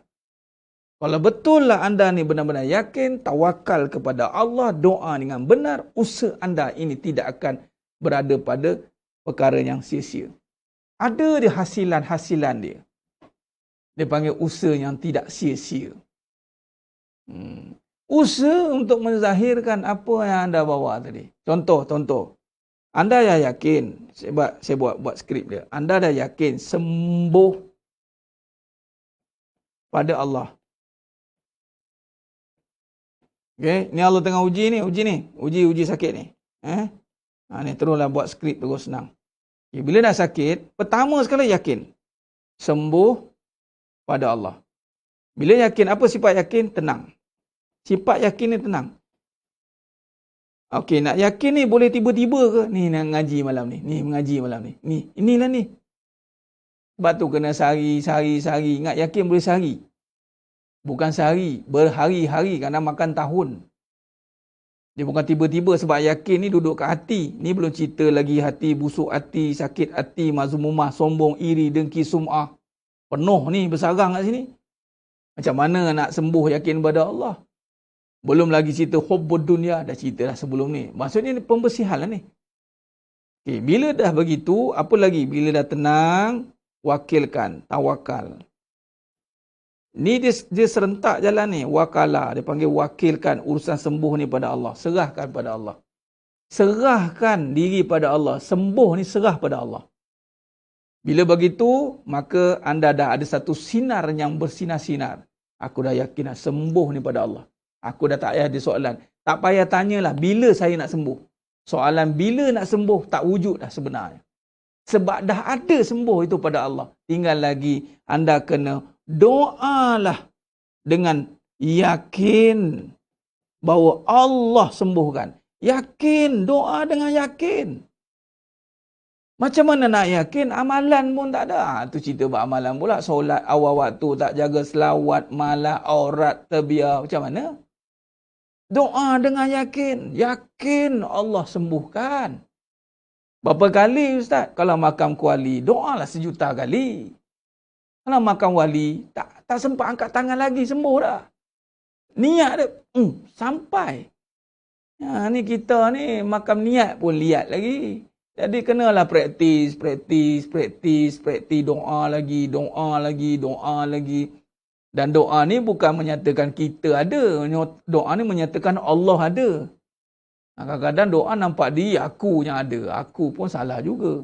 Maka bila dah tenang, yakin, jangan tanya dah tak sembuh-sembuh, tak jadi-jadi. Benda tu tak patut wujud dalam perbahasan kita dah bagi orang beriman.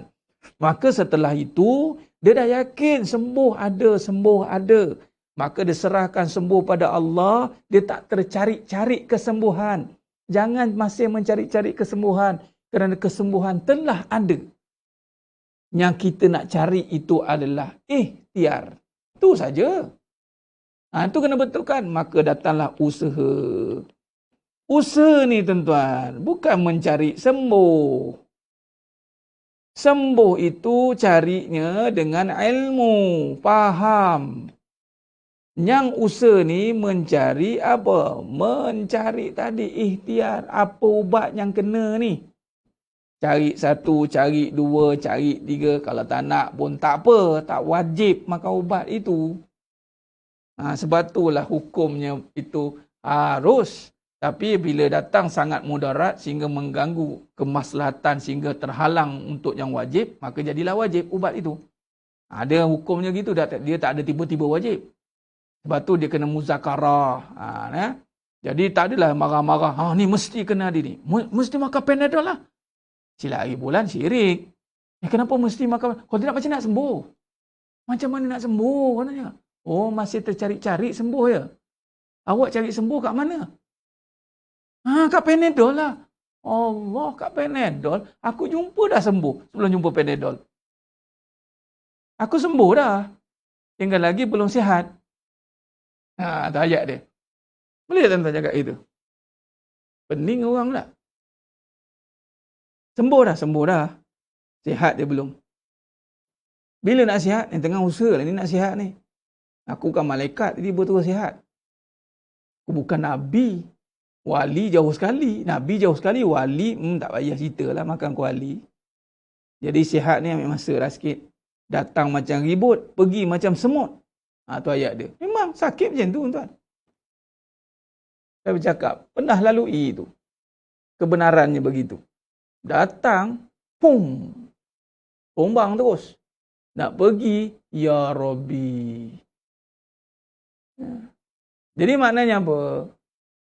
Aku sembuh dah. Sihat je belum? Rezeki ada dah. Duit je tak ada. Kau ada duit ke? Bagi kat aku. Simple. Kita make it easy.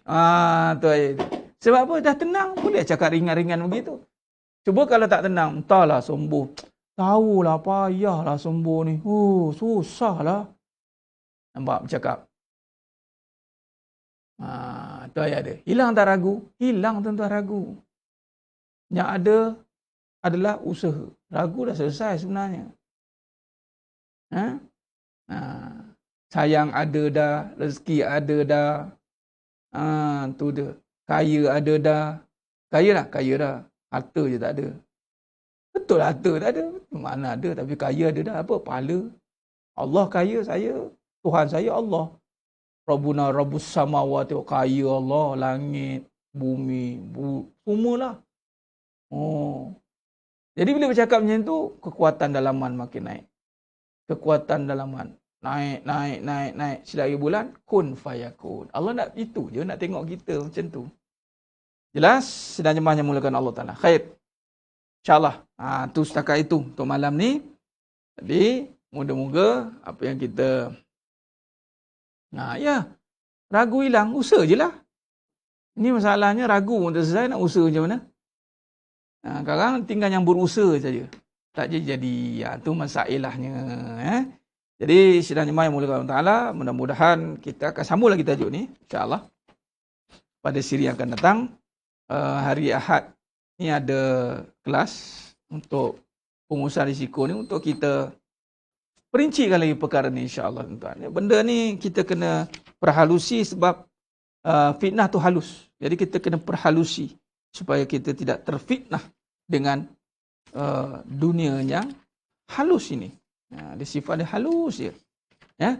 Baik, insyaAllah besok kita ada fitness qalbu, insyaAllah jemput adik semua. Jemput adik semua bagi yang berazam untuk terus untuk fitness qalbu besok, insyaAllah. Khair. Cukup untuk malam ni. Mari kita sama-sama kita baca surah Al-Mulk, insyaAllah. Dan kita akhir kuliah kita pada malam dengan kita membaca surah Al-Mulk. Khair. أعوذ بالله من الشيطان الرجيم بسم الله الرحمن الرحيم تبارك الذي بيده الملك وهو على كل شيء قدير الذي خلق الموت والحياة ليبلوكم أيكم أحسن عملا وهو العزيز الغفور الذي خلق 7 سماوات طباقا ما ترى في خلق الرحمن من تفاوت فارجع البصر هل ترى من فطور ثم ارجع البصر كرتين ينقلب إليك البصر خاسئا وهو حسير ولقد زينا السماء الدنيا بمصابيح وجعلناها رجوما للشياطين وأعتدنا لهم عذاب السعير وللذين كفروا بربهم عذاب جهنم وبئس المصير إذا ألقوا فيها سمعوا لها شهيقا وهي تفور تكاد تميز من الغيظ كلما ألقي فيها فوج سألهم خزنتها ألم يأتكم نذير قالوا بلى قد جاءنا نذير فكذبنا وقلنا ما نزل الله من شيء إن أنتم إلا في ضلال كبير وقالوا لو كنا نسمع أو نعقل ما كنا في أصحاب السعير فاعترفوا بذنبهم فسحقا لأصحاب السعير إن الذين يخشون ربهم بالغيب لهم مغفرة وأجر كبير وأسروا قولكم أو اجهروا به إنه عليم بذات الصدور ألا يعلم من خلق وهو اللطيف الخبير والذي جعل لكم الأرض ذلولا فامشوا في مناكبها وكلوا من رزقه وإليه النشور أأمنتم من في السماء أن يخسف بكم الأرض فإذا هي تمور أم أمنتم من في السماء أن يرسل عليكم حاصبا فستعلمون كيف نذير ولقد كذب الذين من قبلهم فكيف كان نكير أولم يروا إلى الطير فوقهم صافات ويقبضن ما يمسكهن إلا الرحمن إنه بكل شيء بصير أمن هذا الذي هو جند لكم ينصركم من دون الرحمن إن الكافرون إلا في غرور أمن هذا الذي يرزقكم إن أمسك رزقه بل لجوا في عتو ونفور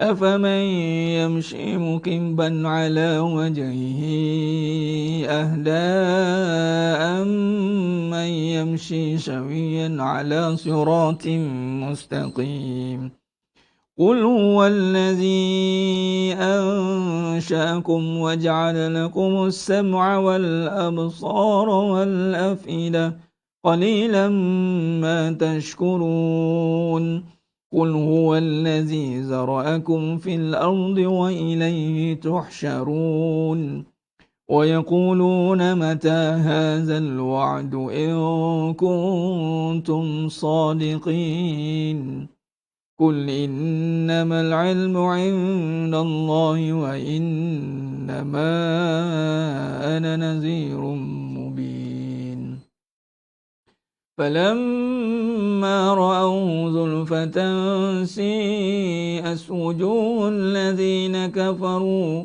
وقيل هذا الذي كنتم به تدعون قل أرأيتم إن أهلكني الله ومن معي أو رحمنا فمن يجير الكافرين من عذاب أليم قل هو الرحمن آمنا به وعليه توكلنا فستعلمون من هو في ضلال مبين قل أرأيتم إن أصبح ماؤكم غورا فمن يأتيكم بماء معين صدق الله العظيم. Alhamdulillah, sidang jemaah yang muliakan Allah SWT. Mudah-mudahan dengan bacaan daripada surah Al-Mulk sebentar tadi, Allah terima amalan kita ini. InsyaAllah terima sebagai amalan terbaik di sisi Allah Subhanahu Wa Taala. Terima kasih banyak kepada anda semua yang terus istiqamah dalam pengajian ini. Alhamdulillah, sama-sama kita menjaga cahaya dalam majlis ilmu ini. Di akhir zaman ini, cahaya itu semakin mengancam dan terancam. Jadi anda berjuang, jihad mempertahankannya. Itulah dia nak memastikan cahaya itu terus terang. Sehinggalah kemenangan yang sebenar itu datang dan kita bersiap sedia kembali bertemu dengan Allah Subhanahu Wa Taala. InsyaAllah. Amin ya rabbal alamin. Mohon ampun maaf daripada saya di atas segala kekurangan, terkasar kata, tersilap bicara, terkurang sana sini. Hanya Allah Ta'ala sajalah yang mampu menyempurnakan segala perbahasan kita pada malam ni. Sehingga kita bertemu lagi pada siri yang berikutnya. Aku qouli hadza wa astaghfirullahalazim li wa lakum wa billahi taufiq wal hidayah. Assalamualaikum warahmatullahi wabarakatuh. Tangguh dengan tasbih kafarah suratul Asr. Subhanakallahumma wa bihamdika, asyhadu an la ilaha illa anta astaghfiruka wa atubu. Bismillahirrahmanirrahim. Wal 'asr. Innal insana fi khusr illa alladhina amanu wa 'amilus shalihat wa tawassaw bil haqq wa tawassaw bis sabr. Wallahu a'lam bis shawab. Takbir. Allahu akbar.